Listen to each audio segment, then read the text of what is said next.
వందనాలు.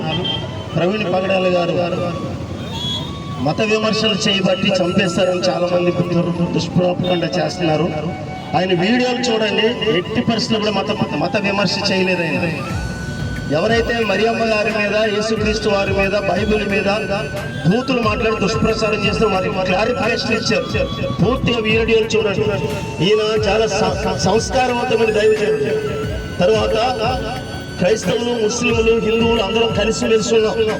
ఇప్పటి వరకు మనం ముందు రోజుల్లో కాదు అలాగే ఉన్నారు. అయితే మనకి హిందువులు సోదరులు ఎవరు కూడా వ్యతిరేకులు కాదు, మనం వాళ్ళకి వ్యతిరేకులు కాదు.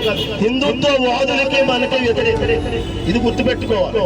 హిందుత్వం అనేటువంటిది హింసాత్మకమైనది, అది గాడ్సే విధానం, మన గాంధీ విధానం.